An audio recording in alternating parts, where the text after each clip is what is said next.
Creatures made of root, blood, and bone, the Aru focus on low health, high damage, mobile forces. The Aru excel at ambushes and run-bys, but will need to rely on more micro to get an edge in straight-up engages. In the Steam test, you have the option between Mala, focusing on the creation of Ketal and upgrading units with the blood of your willing servants and the blood of their enemies, or Zol, focusing on stealth and leveling up Zol herself to deal more damage and unlock her ultimate ability. Regardless of who your chosen prophet is, however, their tech tree stays the same. Let's go over the Aru tech tree. Unlike Karath, Aru actually has two options as to where we can go with our tech tree. We can build a root cradle and instantly unlock our static defenses, the Omnivore and the Aerivore, and we don't need our Altar of the Worthy in order to build those. Alright, so upon finishing, you can see we have the ability to build Omnivores. From here, the next thing we would do in the tech tree is build an Altar of the Worthy. So let's go ahead and do that. Also, unlike Karath, when building buildings as Aru, you do not consume the worker that was used to make the building. And as such, to expand, it costs 500 alloy, and Ethermals are also more expensive. I believe everything is mostly more expensive, actually.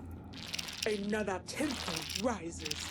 Anyway, once you've finished your Altar of the Worthy, you have access to building Marked Hunters. A scout is ready Or to Stalkers, depending on your immortal. Alright, let's go over the Masked Hunter, the basic generalist tier 1 unit for Aru. It is the first thing that you unlock once you finish making an altar, and Masked Hunters are the workhorse of any Aru army. Obviously, they are replaced by Bone Stalkers for Zol. Basically, they're a generalist unit, which means that they can shoot up and they can shoot down. They don't have a lot of damage on their own, but as a mass, they can be quite formidable. They are light armor, and they're decently speedy. They have an upgrade at the neurosite. They have offering upgrade, so we'll go ahead and get that, and I'll show you what offering does. Okay, now that we have offering, let's go ahead and show you how that works. So now that we have offering, you can see our hunters are attacking at a certain speed, and they can kite at a certain moment. If we click offering, they can attack faster, and they also move faster. Additionally, they have a level 2 upgrade. Once you get the red veil, that allows them to, when they're offering, they get more range. So this one, Bloodmother's Fervor. Masked Hunters get more attack speed, movement speed, and attack range when using offering. One of the things I forgot about is Rootway. So for Aru, all of Aru, they have a ground cover called Rootway. So Rootway, you can only build buildings on Rootway, right? You're unable to build them anywhere else. Additionally, whilst on Rootway, Aru units get a speed boost and also an increase to the regeneration of their shields, their overgrowth, right? All Aru immortals additionally have access to the Summon Bloodwell Pyre ability.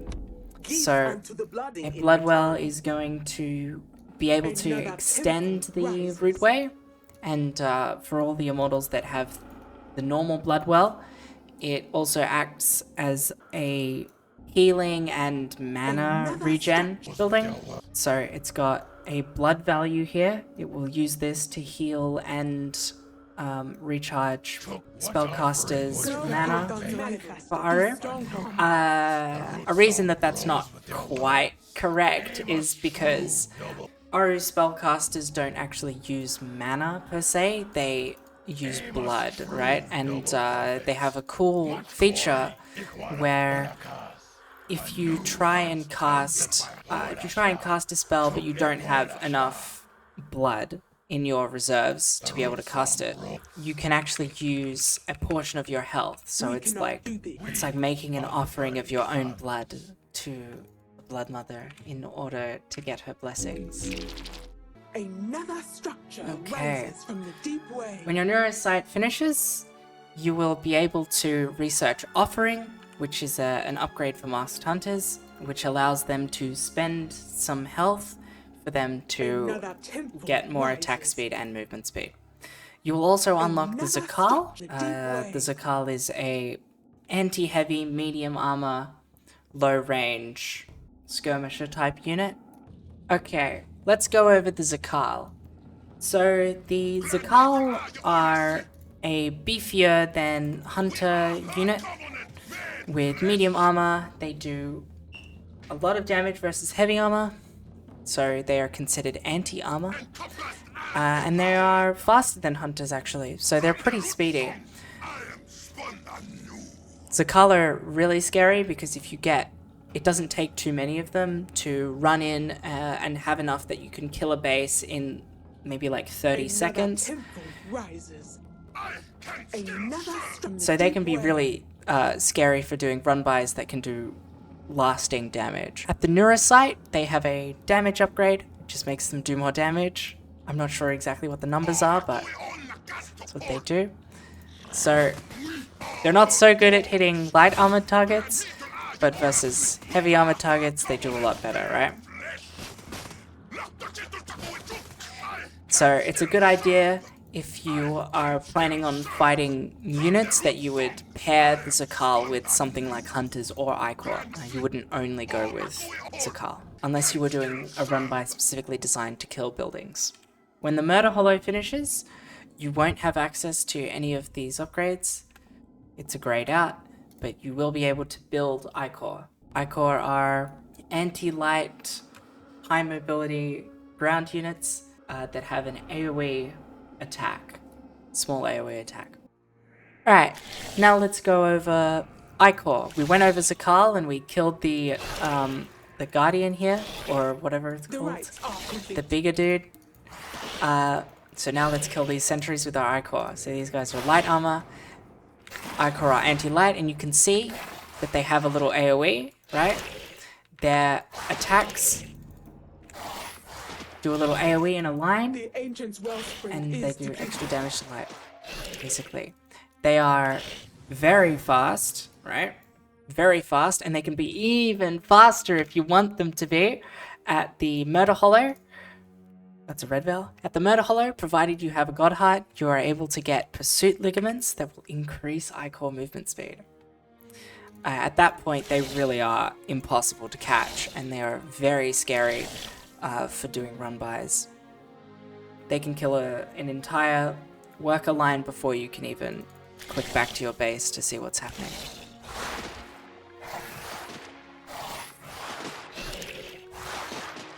Don't do a lot of damage to runic emplacements though. Icor also have another upgrade called Hypertrophic Diaphragm. This allows them to have more attack range, which makes them even harder to deal with when they do Completed a run-bys. blood rite. Okay, so we noticed that we've got some things that are grayed out here.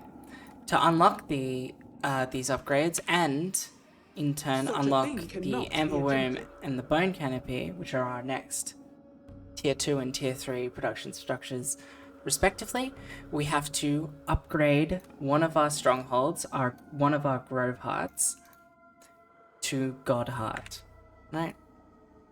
So we upgrade that to God Heart, and then we will be able to get these researchers and build an Amberworm or a Bone Canopy.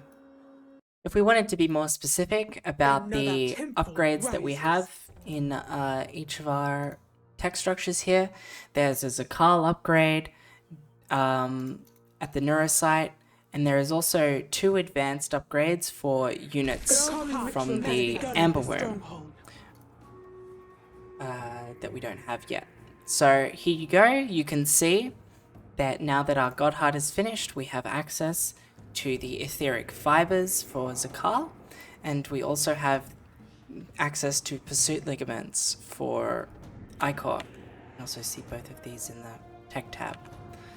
Right, so from here we can also build the Red Veil, which is the next tech structure along our tech tree, and we can also build an Amber Womb and a Bone Canopy. They're both unlocked. All three of these are unlocked from the God Heart. When the Amber Womb finishes, you will have access to building. We have the Incubator. The Incubator is taking up the spot of the Underspine, which would otherwise be in the Altar of the Worthy for other Aru. But for Mala, we have an Incubator. And Brood Anchors. Brood Anchors, however, it should be noted that if we go ahead and we delete our Neurosite here, we cannot build Brood Anchors without a Neurosite. And the Wraithbow is your anti-air for Aru. Comes out of the Amber Womb.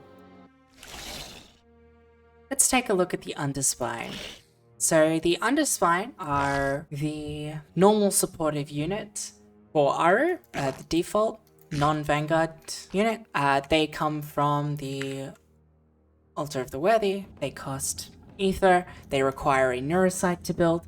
They have an upgrade of the Neurosite, Obstructing Swarm. I will show you what that does. I just have to get it, obviously. Okay, but in the meantime, let's show you what they're actually for. So, when you attack units with the Underspine, they slow the enemy units. They slow their movement speed and their attack speed.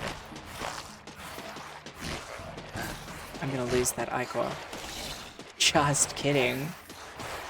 They're also decently tanky, so they can act as a frontline if you want. But they're very good for helping out your frontline units in general. Okay, so with our Obstructing Swarm ability researched, we can now show you what it does. Another structure rises from the deep way. Right, so say you're going up against some enemies, you can start attacking them, and then you can throw down Obstructing Swarms. Now ideally what that would do is it would reduce the attack range, and it does, as you can see, look. So they can attack from here, and then they have to come closer. It reduces the attack range of enemy units, which means it can be used to great effect versus like artillery units. If you can get the Underspine around there, it can be pretty annoying if your Hallowers can't shoot from where they're safe. Alright, let's go over the Brood Anchors. So the Brood Anchors are a zone control unit, right? So they are designed to deny your opponent the ability to get through an area. They control the zone, right? So you can deploy them similar to Absolvers, except that they don't have an attack of their own. They spawn instead these little cystic crawlers that will blow up and deal a bunch of damage should they find someone. They have a limited lifespan, but their lifespan gets even shorter off Rootway, and they slow down off Rootway. Brood Anchors have an upgrade at the Deep Nest that allows the cystic crawlers to get more movement speed, which effectively means they get more range. But they can survive for a really long time if they're on Rootway, which can make them very effective at defending a stronghold like a Grove Heart or a God Heart from a run by. Yeah, that's pretty much all there is to Brood Anchors. Okay, next let's talk about Wraithbow. So Wraithbow are air killers, they're your anti-air for Aru. What they do actually is they put a debuff on whoever they attack with their auto attack, and it means that other sources of damage will deal more damage. So they are actually really good to have in a squad of like hunters. You can have like 2 to 3 Wraith Bows in a squad of like 30 Hunters, and then they'll be really effective at killing air units. Another temple rises. Additionally, they have medium armor, These they have the hourglass same affairs no more speed threat. as Hunters, and they have a different damage value and range value versus air and ground. They also have an upgrade that can allow them to have more range. Upon finishing the Red Veil, you will unlock the Bloodbound and the Dread Sister at the Altar of the Worthy. The Bloodbound being a frontline unit that uses an ability. I'll go more into it in a second here. The Dread Sister is the damage caster for Mala. This could also be the Red Seer more generally for Aru. Okay, let's go over the Bloodbound. We have So, exhausted this alloy the cluster. Bloodbound are listed as the frontliner units for Aru. That's because they are designed to run in, and with their ability, Bloody Rebound, they teleport out of the fight when they're about to die. It's pretty hard to showcase this when it's just against Pyre camps because they do a lot of damage, and they also have... Anyway, let's try it anyway, though. Okay. So let's run out, let's activate our ability and try and go back in. Bloodbounds also have a lifesteal on their attacks, so they'll heal 5 HP. So there you see the Bloody Rebound ability getting used there. Next to this cooldown symbol, you have the blood cost of the Soon, ability. this alloy cluster So, shall be Aru have this cool ability where they're able to cast from life even if they don't have the The required Mother has blood successfully saved up. manifested here. Bloodbound do a lot of damage versus light. They will kill workers in 2 hits, and they just destroy stuff. But they are extremely expensive. And melee units. Additionally, with the Bloody Rebound ability active, they also take less damage, so they're even harder to kill if they have this active. You can see, even though this Bloodbound was getting really low, it's come out with like even more health.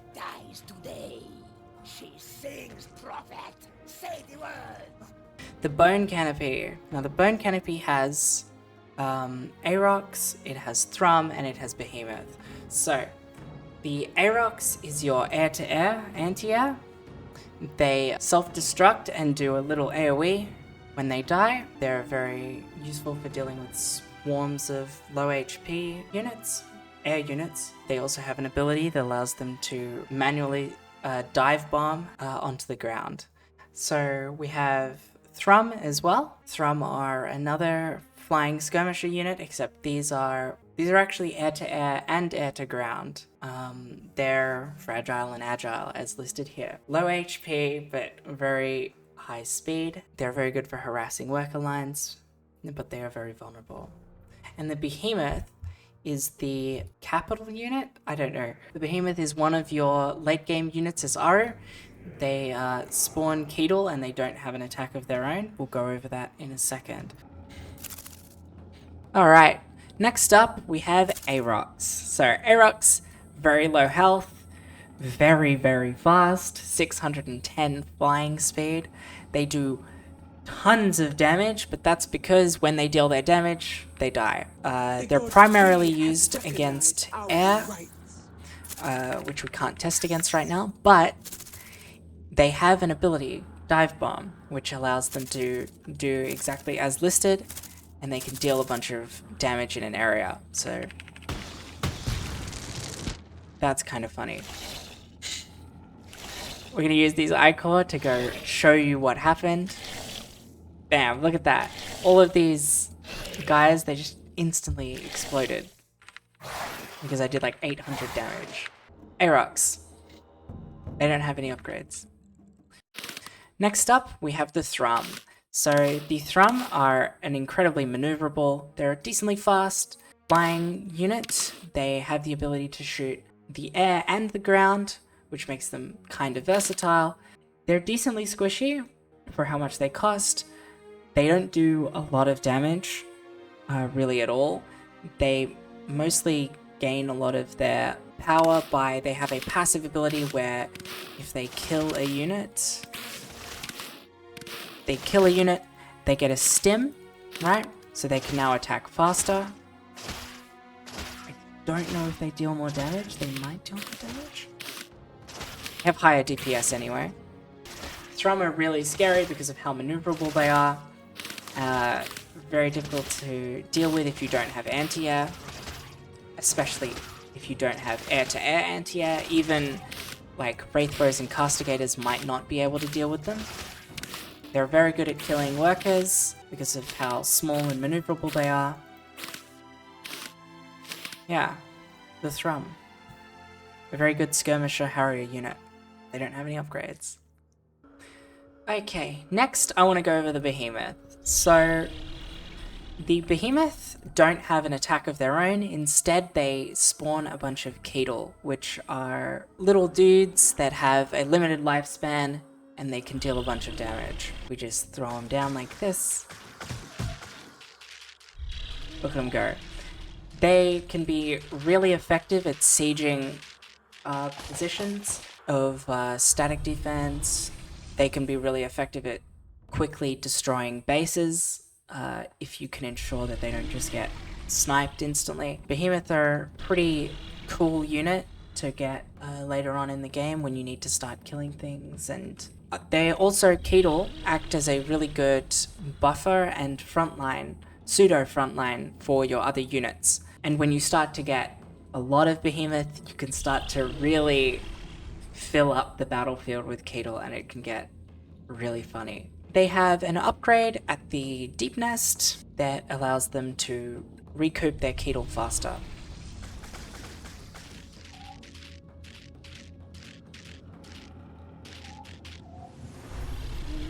So you can see they're actually pretty slow at regenerating them naturally, but if you get the upgrade, it's faster. After you've built a Red Veil or a Bone Canopy, you have access to building the final part of our tech tree, the Deep Nest. Something I just discovered as a little correction, you do not need a Bone Canopy. It's not only a Red Veil and a Bone Canopy that allows you to get a Deep Nest. If you get an Amber Womb, you are also able to build a Deep Nest. Also at the Red Veil, you will have a research for either the Red Seer or the Dread Sister, depending on what you have. So for me, because I'm playing Marlow right now, I have Birthing Storm. For other Aru, that's going to be Blood Plague for the Red Seer. When the Deep Nest finishes, if you click on it, you're going to have an upgrade for the Brood Anchors, and you're going to have an upgrade for the Behemoth. But also, when you finish the Deep Nest, you're going to have the ability to train a Behemoth, and additionally, there is another unit that you can morph from a Red Seer called the Godphage that is unlocked with the Deep Nest as well. I'll go over that in a second also. Okay, let's talk about Red Seers. Red Seers are the default non-Vanguard damage caster for Aru. They have really cool effects. They have 2 spells, and then one other thing. Their first spell is Draining Embrace. This roots the enemy in place and also is going to drain any energy or mana or blood that they have. It won't drain their health though. They have an upgrade for their next ability. You're in the Red Veil? Yes. It is called Blood Plague. It is an area damage ability. We will look at that in the future. If you have the Deep Nest, however, a cool thing that you can do with Red Seers is you can morph them into Godphages. This is the highest tech Aru unit possible. They're expensive. So it only costs 150 alloy after you've spent the 140 ether and 40 alloy to make a Red Seer. They require 100 blood to be able to make. So as long as you have 10 blood in store or 11 blood in store, you can morph to a Godphage. You just have to make sure that they can go down to 1 HP on their on their actual HP while you're there morphing. Godphages, they are the artillery unit of Aru. They do a lot of damage very slowly. 155 at a 1100 range every 7 seconds. So if we just spot for them, you can see they throw out a missile. It does a ton of damage. Very late game unit. They are pretty slow, they have heavy armor, and they are very tanky. So given that our ability has finished, we have Blood Plague. I can show you what it does. So if we use Blood Plague, you'll see that it is draining the health of these guys. It's like an infection that will slowly drain their health over time. Yeah, it's like it's a damage over time effect that gets applied when the enemy unit gets hit by it. So yeah, that's the Aru tech tree. Very quickly, we just have the Root Cradle and the Altar of the Worthy that can be built at the start of the game. Once the Root Cradle is finished, you can build static defenses, so your Omnivore or your Aerovore. Another thing is if you build an Aerovore, you can upgrade it into an Omnivore. After you've got your Altar of the Worthy, you can build the Neurosite or the Murder Hollow, unlocking the Zakal or the Ichor respectively. At the same time, or after you've built your Altar of the Worthy, you can morph a Grove Heart into a God Heart. And once you've done that, you can build the Red Veil, you can build the Amber Womb, and you can build the Bone Canopy. After you've built the Red Veil or the Bone Canopy, you're able to build the Deep Nest and finish off all of the tech buildings. Thanks for watching, and I'll see you in the Immortal specific guides.